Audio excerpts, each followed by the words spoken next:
ഇവിടെ താര വളരെ ഭംഗിയായിട്ട് ഡോക്ടർ താര ഈ കാര്യങ്ങൾ മറ്റേത് രാഷ്ട്രീയ നേതാവിനേക്കാളും ഭംഗിയായിട്ട് പറഞ്ഞു. അതിൽ അത്ഭുതം എനിക്ക് അശേഷമില്ല. അത് അവരുടെ പാരമ്പര്യവും അവരുടെ പിതാവും ഒക്കെ ആരാണെന്ന് നിങ്ങൾക്ക് എല്ലാവർക്കും അറിയാം.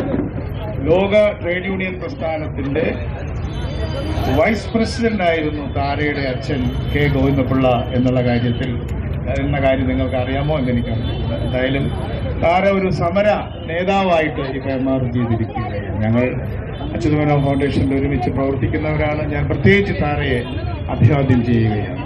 കൂടുതലൊന്നും പ്രസംഗിക്കേണ്ട ആവശ്യമില്ല.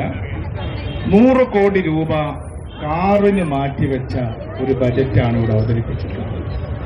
ഒരുപാട് ബജറ്റുകൾ നമ്മൾ കണ്ടിട്ടുണ്ട്. പക്ഷെ കാറ് വാങ്ങിക്കുക എന്നത് ബജറ്റ് പ്രഖ്യാപിക്കേണ്ട ഒരു സാധാരണ വിഷയമാണ്.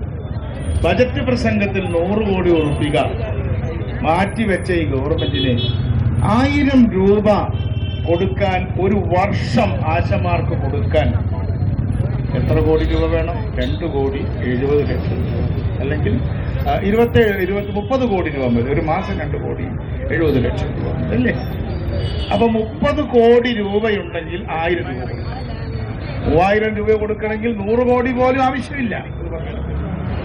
അപ്പൊ 100 കോടി രൂപ എന്നത് നിസ്സാരമായി കാറിന് മാറ്റിവെച്ച ഗവൺമെന്റിന് 1000 കോടി വർദ്ധിപ്പിച്ചു എന്ന് പറയാനുള്ള നട്ടല്ലില്ലാത്ത ഒരു ഗവൺമെന്റ് ആണ്, ഈ മുഖ്യമന്ത്രിയാണ് പിണറായി വിജയൻ എന്ന് ഈ സന്ദർഭത്തിൽ പറയാൻ ഞാൻ ആഗ്രഹിക്കുകയാണ്.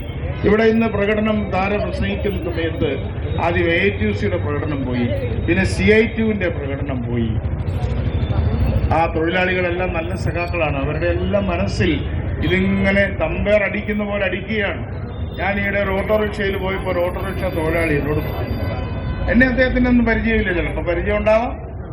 അദ്ദേഹം പറഞ്ഞു, സാറേ ഞാൻ 1000 സമരം ഈ സെക്രട്ടേറിയറ്റിന് മുമ്പിൽ കണ്ടിട്ടുണ്ട്, പക്ഷെ അദ്ദേഹം ഉപയോഗിച്ച വാക്കിതാണ്, ഇത്രയും സത്യമുള്ളൊരു സമരം ഞാൻ കണ്ടിട്ടില്ല. സത്യം എന്നൊരു വാക്കൊന്നും നമ്മൾ സമരത്തിന് പറയുന്നൊരു വാക്കല്ല. ഒരു ഓട്ടോറിക്ഷ തൊഴിലാളി പറഞ്ഞ വാക്കാണ്, ഇത്രയും സത്യമുള്ളൊരു സമരം ഞാൻ കണ്ടിട്ടില്ല. സാറിന്റെ അഭിപ്രായം എന്താ? അവർ ഞാൻ സമരത്തിന്റെ കൂടെ ആണോ? വളരെ നല്ല കാര്യം. അതുമുതൽ ഏറ്റവും വലിയ ധനവാന്മാരും ബിസിനസ്സുകാരും വരെ ആരെങ്കിലും നമ്മൾ കണ്ടു കഴിഞ്ഞാൽ ആശാസമരം ഉണ്ടായി. ഈ സമരം നിങ്ങളുടെ ജീവിത സമരമാണ്, ആശാപ്രവർത്തകരുടെ ആശാസമരമാണെങ്കിലും കേരളത്തിന്റെ സമര ചരിത്രത്തിന് പുത്തൻ ആശ നൽകുന്ന ഒരു സമരമാണ് ഈ ആശാ വർക്കേഴ്സിന്റെ സമരം. താര പറഞ്ഞു കഴിഞ്ഞു. അതിൽ നിർമ്മാണ തൊഴിലാളികൾ 15 മാസമായി അവരുടെ കുടിശ്ശിക കിട്ടി, അവരുടെ പെൻഷൻ കിട്ടിയിട്ട് 10 മാസമായി കർഷക തൊഴിലാളിയുടെ പെൻഷൻ കിട്ടിയിട്ട്, തയ്യൽ തൊഴിലാളിക്ക് 4 മാസമായി. സാധാരണ പറഞ്ഞ പോലെ ഞാൻ ഇവിടെ ആദ്യം വരുന്ന ദിവസത്തിൽ ആ ദിവസം അവർക്ക് 3 മാസമായിട്ട് ശമ്പളം കിട്ടിയിട്ടില്ല ഈ ആശമാർ. അതാണ് ഈ പ്രശ്നം കാളിക്കത്തിച്ചത്. 3 മാസം ശമ്പളം കിട്ടാത്തത് കൊണ്ട് സമരരംഗത്തിറങ്ങിയ തൊഴിലാളിയാണ് ഈ ഇരിക്കുന്ന ആശാ തൊഴിലാളികൾ.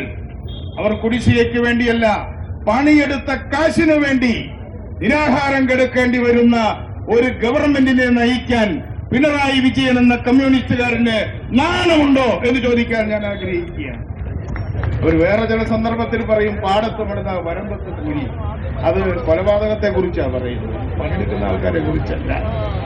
ഇവരുടെ പണിത് തകർന്നിരിക്കുക. അതുകൊണ്ട് സ്നേഹിതന്മാരെ ഞാൻ നീട്ടി പറയുന്നില്ല, ഞാൻ കിടപ്പിലായിരുന്നു. പക്ഷെ എനിക്കിന്ന് റെസിസ്റ്റ് ചെയ്യാൻ പറ്റാത്തതുകൊണ്ട്, ഇന്ന് വരാതിരിക്കാൻ പറ്റാത്തതുകൊണ്ട് ഞാൻ വന്നതാണ്. എല്ലാവർക്കും എന്റെ അഭിവാദ്യങ്ങൾ. KPCCയുടെ ചുമതലക്കാരനായിട്ടുള്ള സാധാരണ